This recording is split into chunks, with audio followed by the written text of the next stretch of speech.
Fox 61 News at 10 starts now. Right now at 10, Ian devastates Florida. This is the first time I left for a storm. Tonight, we'll show Ian's catastrophic damage, how Connecticut's helping, and if the storm is coming our way. When this is up and running, people are actually in danger. Learning in the storm. We take you to one high school in our state tracking Ian from its unique emergency center.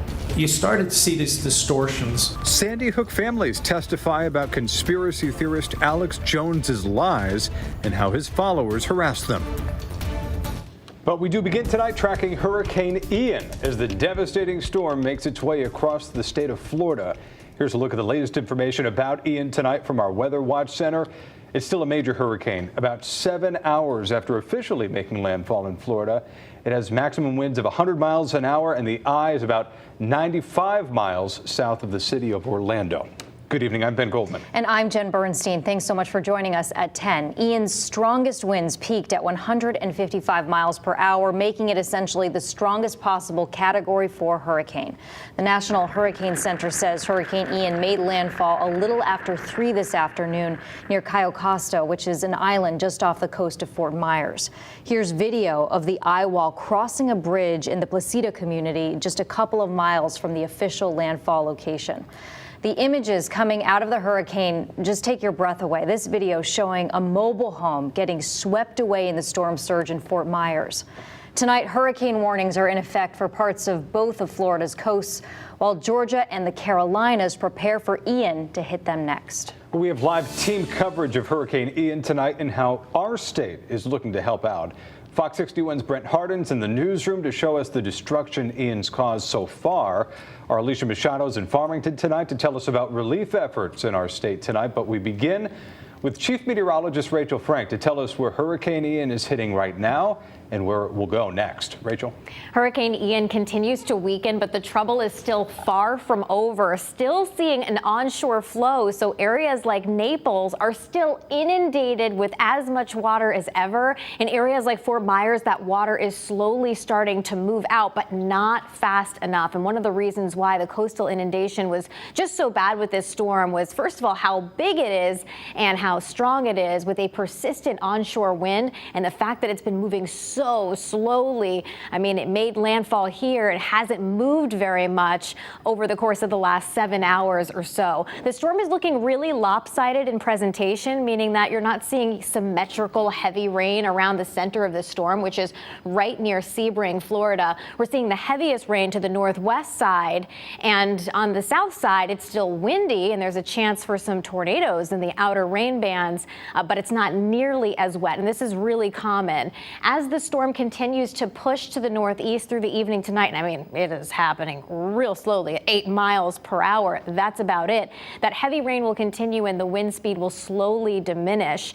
Now, this is interesting. So landfall number 2 happened today in Florida. The first landfall was in Cuba. It looks like landfall number 3 may come heading into Friday. The storm emerging back out into the Atlantic and potentially making another landfall near the Georgia and South Carolina border. And it may even gain a little bit of steam before that ends up happening. We're not expecting any significant local impacts here, but we could get a little rain and some cloud cover, especially as we head towards the end of the week and the upcoming weekend. We'll break it down for you. Full forecast coming up.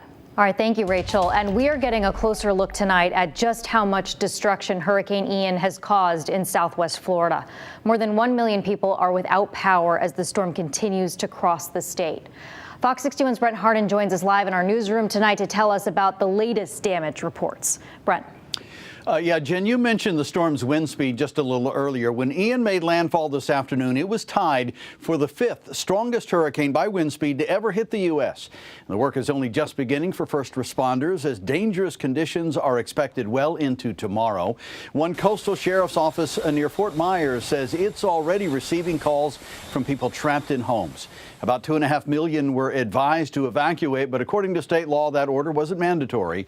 The worst isn't over yet for Florida. The storm surges as high as 6 feet still expected on the state's east coast.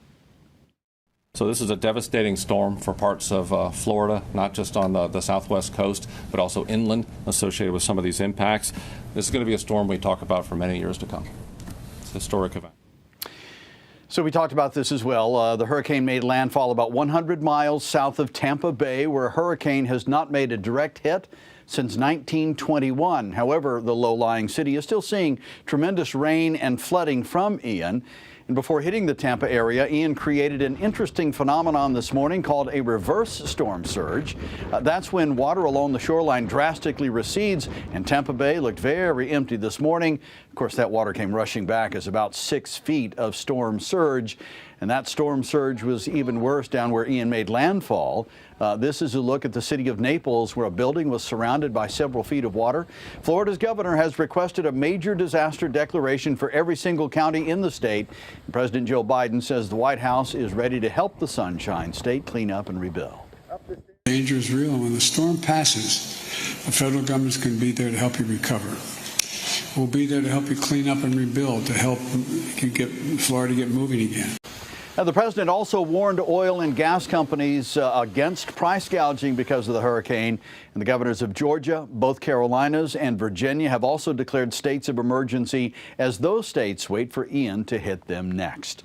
Well, the head of the American Red Cross says hundreds of volunteers from around the country have been deployed to Florida. The Red Cross also has tens of thousands of relief supplies ready to help out in that state. And we're also learning more tonight about how Connecticut is helping respond to Hurricane Ian. And Fox 61's Alicia Machado joins us live outside the Red Cross headquarters in Farmington to fill us in. Alicia. Well, the American Red Cross has more than 20 volunteers from Connecticut and Rhode Island ready to assist with relief efforts for Hurricane Ian. Some already have boots on the ground. Others are getting ready to deploy. We spoke with one man from Bristol getting ready to deploy. All eyes on Florida as Hurricane Ian makes landfall. Disaster relief organizations, including the American Red Cross, already in place to help provide shelter and supplies to those in need. Volunteers from Connecticut assisting more than 500 volunteers from across the country who've signed up to work at shelters and help with supply distribution and disaster assessment. Volunteer Gary Licio from Bristol is getting packed and ready to deploy in case more help is needed. He says his parents live in Central Florida. And they're like, yeah, we don't know what's going to happen with the house in this storm. This would be Licio's first deployment, but it's a cause close to his heart. He's been a Red Cross blood donor since 2015 and wanted to pitch in. We don't know what's going to happen, like what they may lose or have lost as is. So being able to help is just going to be a really good thing to do for them. Stamford-based organization AmeriCares is getting ready to deploy relief workers to Florida. They donated medicine, medical supplies, and grants to partner organizations across Florida, Georgia, and Alabama ahead of the storm. A team will go there to determine additional needs as well. U.S. Emergency Response Director Marielle Fontaine tells me she's leaving Wednesday night. Getting medicine out after disasters is incredibly important. A lot of times people have to evacuate quickly. They tend to forget medicines. In addition to the injuries and medical needs that come from the disaster itself. Teams will work with primary care providers to offer basic medical care and ensure locals with chronic conditions still have their medicines, such as insulin for patients with diabetes. Fontaine says AmeriCares will also provide mental health support to healthcare providers and first responders. All right, so Alicia, we heard airports in both Tampa and Orlando are now closed because of this storm. How are these crews going to get down to Florida successfully if they can't get into those airports? Yeah, well, Ben, the plan is for them to get to the closest airport they can access and then head out from there to Tampa and surrounding areas wherever the need is the most. AmeriCares also has volunteers that are heading out to Florida this weekend as well. We're live in Farmington. Alicia Machado, Fox 61 News. Hopefully they stay safe, Alicia. All right, thank you. And be sure to download the free Fox 61 News app to get the latest news on Hurricane Ian. By the way, also a great resource for severe weather alerts here in Connecticut as well. And in other news, new at 10, we are hearing more emotional testimony from families of Sandy Hook victims in the defamation trial of conspiracy theorist Alex Jones. They spoke about the pain of losing their loved ones and the horrors that they faced in the decades since the school shooting. Fox 61's Gabby Molina has more from Waterbury Superior Court. We heard the stories of two families in court. Mary Sherlock was the school psychologist at Sandy Hook, and Emily Parker was a first grader. Both of their families describing a years-long nightmare that has yet to end. The day after the Sandy Hook school shooting, Robbie Parker gave a statement about his daughter Emily. It was so sweet. He just loved that little girl, and he wanted to honor her. But that video ended up fueling the false belief that the shooting never happened. Alex Jones and his show InfoWars casting doubt on Parker's statement, focusing on the first few seconds before he started speaking when he briefly smiled. The smile and the demeanor, I got my degree in theater. I've seen people get into character, and that, to me, looks like he's getting into character. That clip shown in court was from 2 years after the shooting, but Jones's lies began immediately after. Parker and his wife Alyssa testified that the disturbing comments began immediately too. What was just this littering of comments by Tuesday became just a burning trash pile. While the family tried to plan their daughter's funeral. Her service was supposed to be about her life. And the whole time I'm scared. The Parkers moved to Washington about a year after the shooting, but said the attacks did not stop there, and they continued to receive threatening letters to their home, forever changing them. What is this?